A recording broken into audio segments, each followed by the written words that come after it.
ஆண்டவர் இயேசு கிறிஸ்துவின் நாமத்தில் உங்கள் அனைவரையும் அன்போடு வாழ்த்துகிறேன். புதன்கிழமை காலையிலே சுகமாயிருப்பீர்களாக, க்ஷேமமாய், ஆசீர்வாதமாய், மன ரம்யமாய் இருக்க நம் தேவன் எப்போதும் போல உதவி செய்வாராக.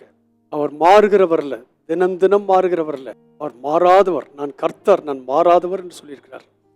ஆகினாலே மாறாத தேவன் நம்ம எப்பொழுதும் சுகத்தோடும் க்ஷேமத்தோடும் மன ரம்யத்தோடும் காத்துக்கொள்ள ஒத்தாசை பண்ணுவாராக. இன்று மாலை 7 மணி அளவில் சபையில் வேத பாடம் ஆரம்பமாகிறது. கடந்த வாரங்களில் அதை குறித்து அறிவித்திருக்கிறோம். எல்லாரும் கடந்து வாருங்கள். வேதாகமத்தை வாசித்து தேர்ச்சி பெறுவது நம் ஒவ்வொருவருக்கும் பிரயோஜனமும் ஆசீர்வாதமாக இருக்கும். இன்று மாலை எல்லாரும் கடந்து வந்து கர்த்தருடைய வசனத்தை வாசிப்பதில், தேடுவதில், தியானிப்பதில் பங்கெடுத்துக்கொள்ள கர்த்தர் நமக்கு ஒத்தாசை பண்ணுவாராக. இன்றைக்கு ஒரு வேத பகுதியை நான் உங்களோட வாசிக்க விரும்புகிறேன். 63ஆம் சங்கீதத்தின் 1ஆம் வசனத்தை வாசிக்கிறேன்.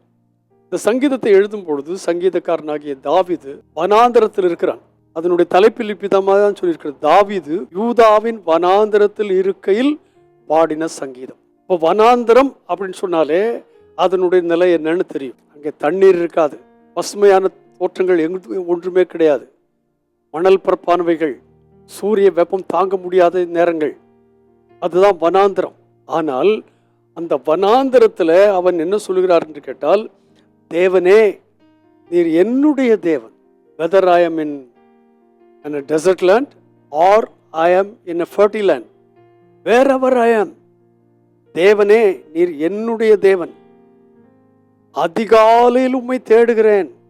வறண்டதான நிலத்தில் இருக்கிறேன், விடாத்ததான தண்ணீர் அற்றதுமான நிலத்தில் நான் இருக்கிறேன். இந்த இடத்தில் என் ஆத்மா உம்மேல் தாகமாயிருக்கிறது, என் மாம்சமானது உம்மை வாஞ்சிக்கிறது. அப்போ அவனுடைய ஆவி, ஆத்மா, சரீரம் முழுவதுமே வறண்டு போன இடத்தில் ஆசீர்வாதத்தை தேடுகிறது, தண்ணீரை தேடுகிறது, நீரூற்றை தேடுகிறது, உஷ்ணத்துக்கு ஒதுக்கை தேடுகிறது, வெயிலுக்கு நல்ல நிழலை தேடுகிறது. அதாவது சமாதானமற்ற இடத்துல சமாதானத்தை தேடுகிறது, குறைவுள்ள இடத்துல நிறைவை தேடுகிறது. எல்லாமே வறட்சி, வறண்ட இடத்தில் தான் என் ஆத்மா உண்மையில் தாகமாயிருக்கிறது. அப்படி தாகமாயிருந்த மனுஷனுடைய வாழ்க்கை எப்படி இருக்கிறது என்று அடுத்த வசனத்தில் பார்த்தால், இப்படியே பரிசுத்த ஸ்தலத்தில் உம்மை பார்க்க ஆசையா இருந்து உமது வல்லமையையும் உமது மகிமையையும் கண்டேன். அல்லேலூயா, அல்லேலூயா.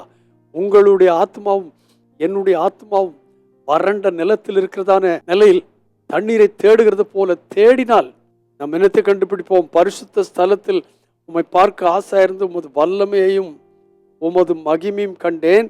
ஜீவனை பார்க்கிலும் உமது கிருபை நல்லது, என் உதடுகள் உம்மை துதிக்கும். Praise the Lord. இந்த காலை வேளையில மான்கள் நீரோடைகளை வாஞ்சித்து கதறுமா போல நம்முடைய ஆத்மா தண்ணீரை தேடி, பரிசுத்தாவியை தேடி, சமாதானத்தை தேடி, கிருபையை தேடி, அற்புதங்களை தேடி, அதிசயங்களை தேடி, ஓ க்ளோரி டு காட், அவர் மேல் வாஞ்சியாயிருப்பதாக. நாம் எதை வாஞ்சித்து அவரை தேடுகிறோமோ, வேதவசனம் சொல்கிறது, தேடுங்கள் கண்டடைவீர்கள், தட்டுங்கள் திறக்கப்படும். காலை வேளையில இந்த வசனத்தை நாம் பிடித்து கொண்டு அதிகாலையில் அவரை தேடுவோம். ஒருவேளை உங்களுடைய வாழ்க்கை தண்ணீரற்ற வறண்ட நிலத்தை போல் இருக்கிறதா? விடாய்த்து போயிருக்கிறீர்களா?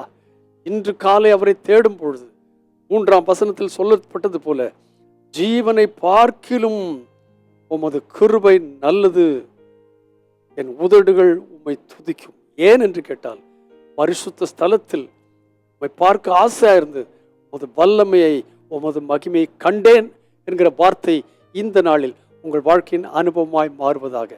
பரிசுத்த பிதாவே இயேசு கிறிஸ்துவின் நாமத்தினாலே எங்களுக்கு தந்த ஜீவனுள்ள நல்வார்த்தைகளுக்காய் ஸ்தோத்திரம். எங்களுடைய வார்த்தை, எங்களுடைய இருதயம், எங்களுடைய ஆத்மா, எங்களுடைய ஆவி, சரீரம் முழுவதும் இந்த நாளிலே வனாந்தரத்தில் இருக்கிறதான நிலைமையில் இருந்தாலும், தண்ணீரற்ற நிலைமையில் இருந்தாலும், உம்மை நோக்கி தேடத்தக்கதான கிருபையும் மாத்திரமல்ல, தேடி அந்த தண்ணீரை கண்டு கொண்டதான சந்தோஷத்தை பெற்றுக்கொள்ளும் இன்றைக்கு உதவி செய்வீராக. நீர் அப்படி செய்வீர் என்று நம்பி உங்களுக்கு அட்வான்ஸாக ஸ்தோத்திரங்கள் எடுக்கிறோம். இயேசுவின் நாமத்தில் பிதாவே, ஆமென். இந்த காலையில் நீங்கள் எப்படி இருக்கிறீர்கள்? எழும்பும் போதே சோர்வு வந்திருக்கிறீங்களா? எழும்பும் போதே வனாந்திரத்தில் இருக்க மாதிரி இருக்கா? இல்லை, தேடுங்கள், கண்டடைவீர்கள். கண்ணீர் தடாகத்தை கண்டடைவீர்கள், அவருடைய மகிமை கண்டடைவீர்கள். God bless you abundantly again and again and again and again. Amen.